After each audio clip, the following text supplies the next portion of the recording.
All right, hello to my AB Calculus students. We're going to see if we can give this a go. This is going to be actually try number 2 for me. I did one and then the video apparently didn't record or come through like it was supposed to, so we're going to have to do it again.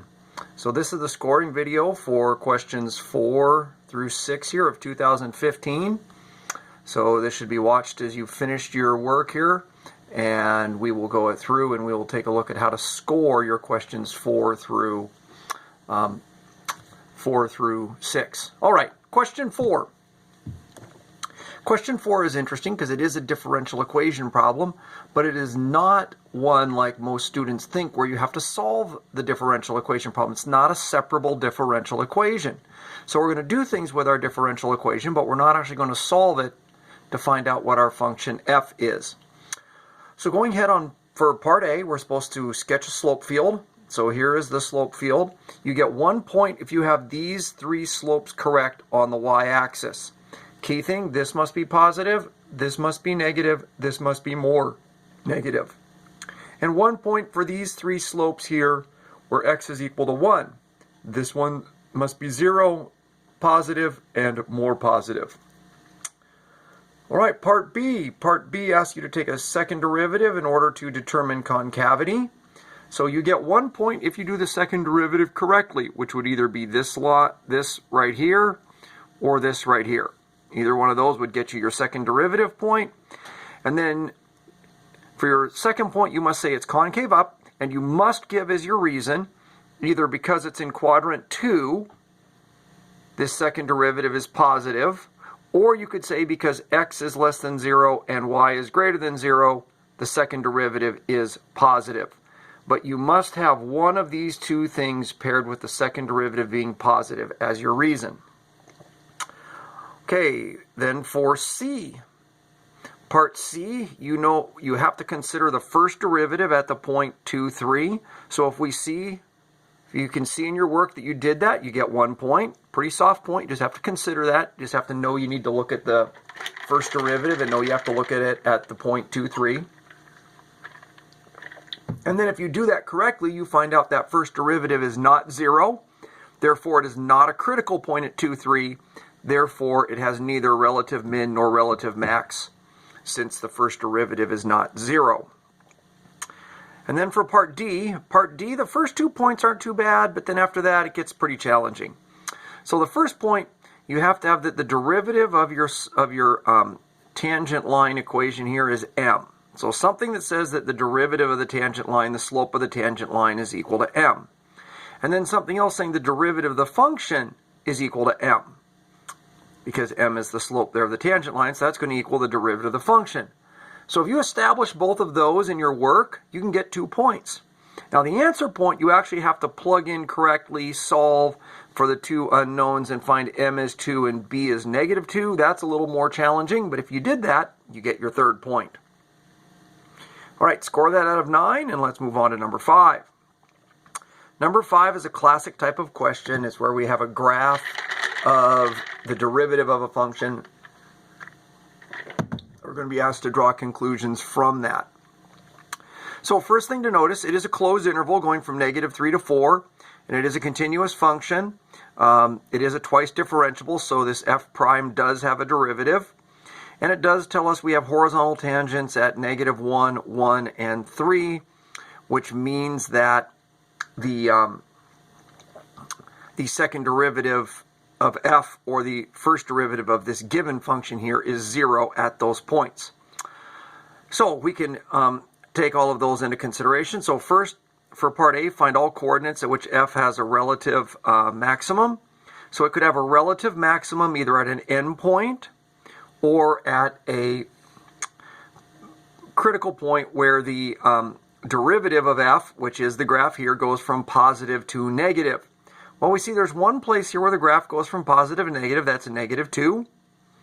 And we know that if we check the endpoints, we find out because the graph is positive to the right of the derivative of the function is positive to the right of -3, and it's negative to the left of 4. Those are both minimums. Therefore, we know that x equal to 2 x equal to negative 2, that is our relative maximum, because the derivative of f, that's f prime, changes from positive to negative at x equal to negative 2. So 1 point for identifying negative 2, 1 point for your reasoning. Okay, then for part B, and you could actually say that that is an absolute maximum because of the EVT. We know that there has to be a maximum, and if that's the only relative max, then it's also the max.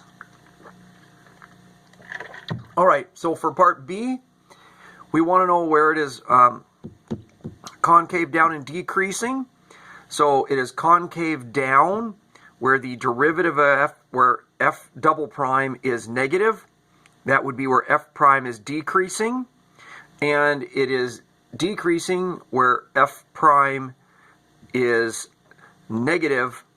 And so the intervals where this graph of f prime is both decreasing and negative is negative 2 to negative 1 and 1 to 3. So correct intervals get you a point, correct reasoning gets you another point. Part C.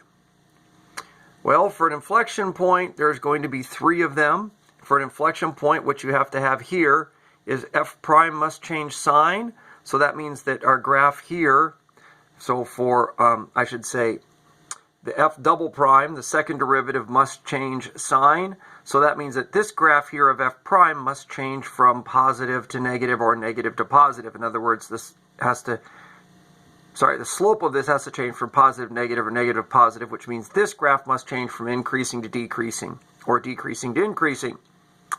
So notice that occurs at negative 1, 1, and 3. So all 3 of those are inflection points.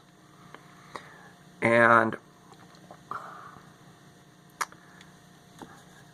1 point for identifying those 3, 1 point for giving the reason that at negative 1 and 3, the function f prime changes from decreasing to increasing, which means that the second derivative of f changes sign. And at x1, the function changes from, the f prime changes from increasing to decreasing. So we have a change in the second derivative's sign as well. Then part D.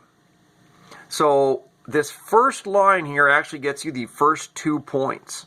You get 1 point for just knowing you need to integrate f prime of t. So if you have that correct f prime of t in there, you get 1 point. If you actually know to get f of x, you have to add 3 to that, and you have to go from 1 to x. That gets you your second point. And then if you use this to correctly calculate the values here of negative 9 and 12, you get your third point. Okay, score that one out of 9. And then let's move on to number 6. Number 6, we're given an implicit function. And we're also given a derivative of that implicit function. So we've already been given the first derivative. We don't have to actually go and calculate that. So for part A, we want a tangent line, which means we need the point in the slope. So to get the slope, we must plug in the point negative 1, 1 in here for x and y to get our value, which should give us 1/4. That's worth 1 point. Okay, do need to see work. You could have left it like this. That would be okay. That would still get you the slope point. And then your equation for the tangent line, you have to plug in your values, and you get y minus 1 equals 1/4 times x plus 1. Or you could solve it for y like this and write it as y equals this, or you could write y equals 1/4 x, and it would end up being plus 5/4. That would also work. For part B, the first thing, in order to find where you have vertical tangents, you know that your denominator here has to be 0. So if you go ahead and you set up the denominator of your derivative expression to equal 0, you get 1 point. Then if you correctly go and solve, in order to solve this, you must substitute in here for x, which means you have to solve your f of x, your original function, or your original expression for x, and then substitute in for x. If you do that correctly, you get one single expression in terms of y. If you do that, then you get your equation in a single variable, that gets you your second point. And then if you actually evaluate that correctly, find x of 3, and then find the point for y. You must find the y value as well because it asks for the point, the 3, -1. That gets you your third point. Finally, for part C, you must do implicit differentiation. If you do that correctly, it looks like this. That gets you 2 points.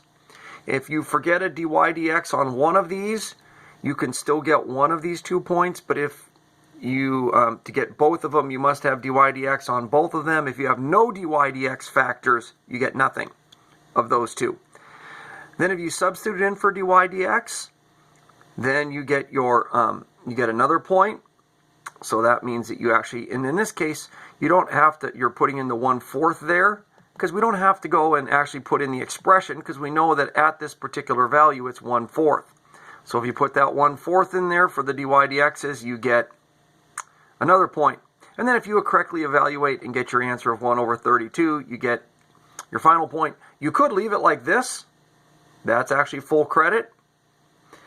So long as you leave it in any form that when you simplify it down, it simplifies down to this, you're okay. If you do simplify it, it's got to simplify to this. And if you do simplify, you must get to this to get that answer point. Okay, score that one out of 9. Score the whole thing out of 27. Go ahead, take a picture and turn it on in. And if you have questions, we have Zoom, although probably by the time you get this, the Zoom session will already have been started. But yeah, hope it's going well, and we'll see you in the next video.